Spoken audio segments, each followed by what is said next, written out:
Tarde Especial. Entrevista.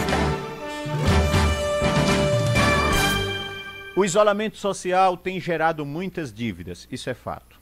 Com o comércio, escolas, academias fechadas, como ficam as mensalidades? Podem ser renegociadas? O que é que a lei diz diante das dívidas que estão se acumulando durante a pandemia do coronavírus? Na linha, nós estamos com o gerente jurídico do Procon de Pernambuco, o Ricardo Faustino, a quem nós já agradecemos esse tempo dispensado. Boa tarde, Ricardo, bem-vindo. Boa tarde, Ivanildo Silva, tudo bem? Tudo bem, Ricardo, a gente já agradece a sua disponibilidade e já jogo a primeira pergunta para você aqui. As escolas particulares, por exemplo, é ou não é para dar desconto? Porque a gente viu que a Justiça tinha cedido aí o desconto, parece de até 30%, mas depois a medida foi derrubada. Os pais podem contar com esse desconto? E se sim, de quanto seria? Já chega sendo bombardeado já, viu, Ricardo? Mas é natural. Nesse momento de pandemia, né, em que as regras de direito do consumidor e também de outros setores estão sendo flexibilizadas, tanto para compor um lado como um outro, né? A gente, nesse caso das escolas, né, dessa ação judicial aí em específico, ela, liminarmente, a Justiça concedeu autorização de forma linear, né, de 20% para que a escola concedesse esse desconto. 20%. E aí ela foi derrubada, na verdade, no tribunal, justamente porque não foi feita uma avaliação naquelas instituições de ensino da redução dos custos que elas tiveram, sabe? E aí, quando você determina assim, de maneira unilateral, uma redução de 20%, 30% num setor, isso compromete até a atividade. Verdade. A gente emitiu uma nota técnica no início de maio, né, justamente para apresentar algumas orientações, algum norte para esse setor da educação privada no estado de Pernambuco, mas não obrigando a redução linear, que é justamente aquela determinação de que todas as escolas devam reduzir um percentual.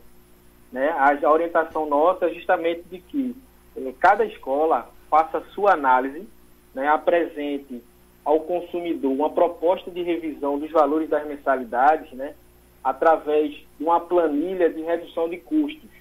E aí, a partir daí, é possível fazer com que o consumidor tenha conhecimento do quanto ela teve de redução durante esse período de suspensão das atividades presenciais e que esse desconto fosse repassado para os alunos, o responsável pelo pagamento.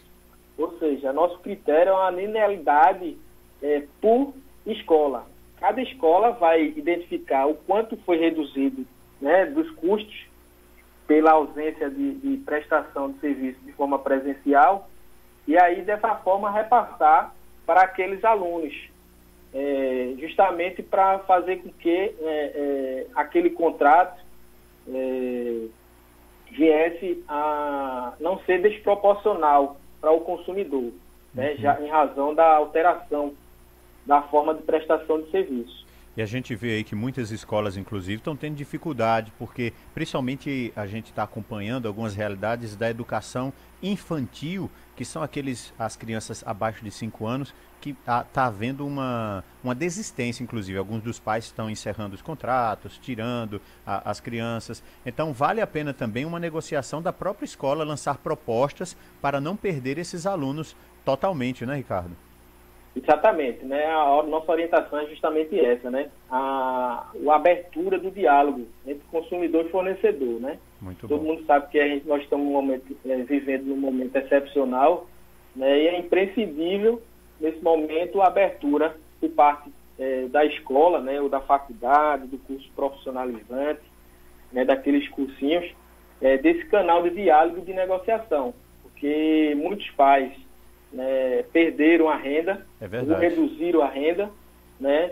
E certamente as escolas também, muitas delas, tiveram a redução dos seus custos, né? Já que não estão tendo essa atividade presencial que era realizada antes da pandemia.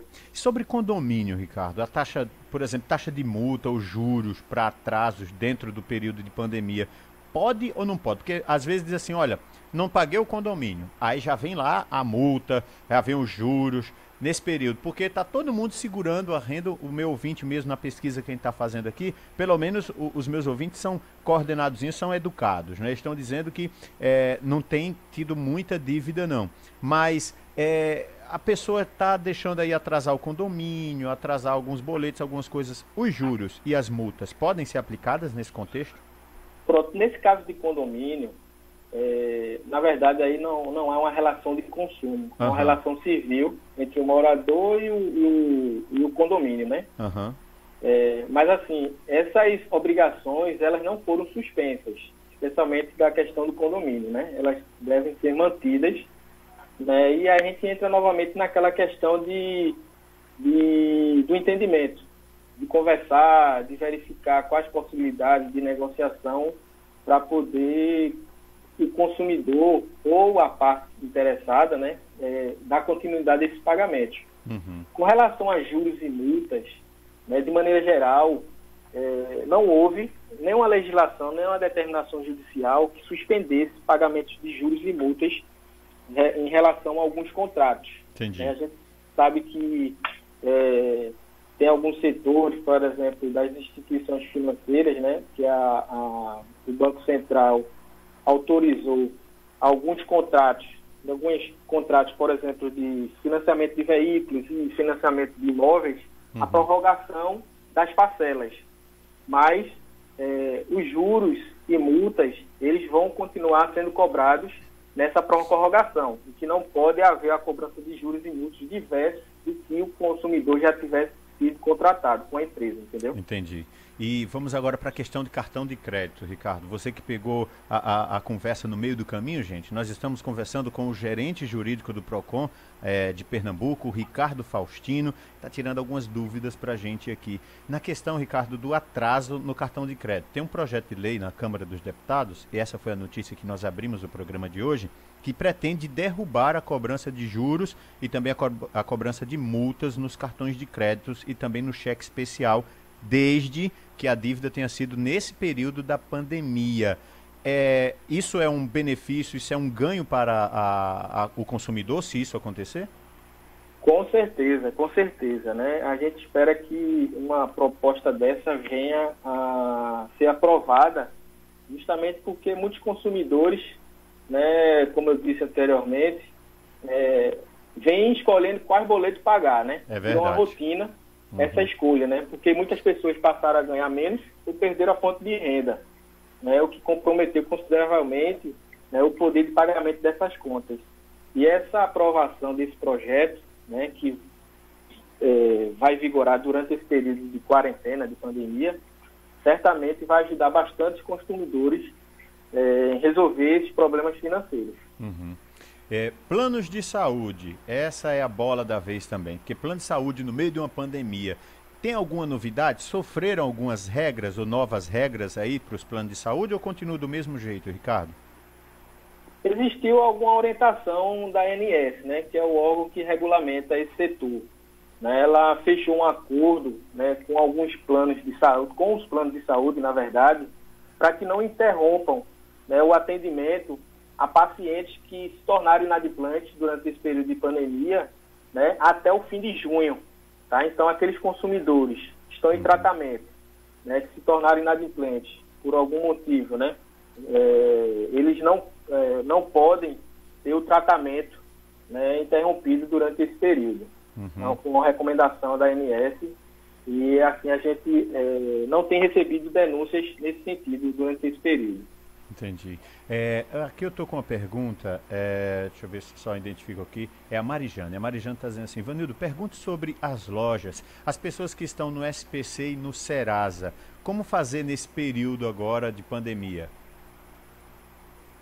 Pois é, nesses casos, a orientação é que eles entrem em contato com as empresas, né, que inseriram esses consumidores, né, ou antes ou durante a pandemia, para tentar renegociar de uma forma mais benéfica, entendeu? E aí o consumidor, nesses casos, a partir do pagamento da primeira parcela da negociação, as empresas têm um prazo de até 5 dias para poder excluir os dados desses cadastros de inadimplência. Então, a tirada do nome do SPC também nesse período tá vigorando, né? É possível, com a renegociação, com tudo, para não ter o nome sujo também nesse período, né, Ricardo? Exatamente, está vigorando. Pronto. Ricardo, nosso bate-papo está interessante, mas o tempo é cruel, mas eu quero também pedir a você, nas suas considerações finais, que orientação você dá para o nosso ouvinte que está em casa agora, que nesse período todo está tendo que se precaver de fato para não gastar mais e nem se endividar, ou como você bem trouxe aí, está tendo que elencar e escolher qual dos boletos vai pagar. Qual a orientação que você dá nesse período? É ficar atento às informações, né? Ter muito cuidado com informações falsas, né? Os conhecidos fake news, que normalmente apresentam informações que às vezes lhe beneficiam, mas que, na verdade, quando você vai pesquisar essas informações, elas são inverídicas, né? Tomar cuidado. Como estamos vivendo nesse momento de pandemia e de segurança, né?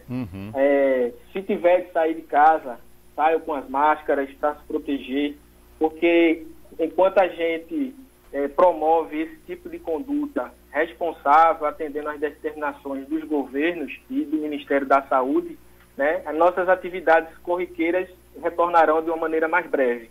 Perfeito.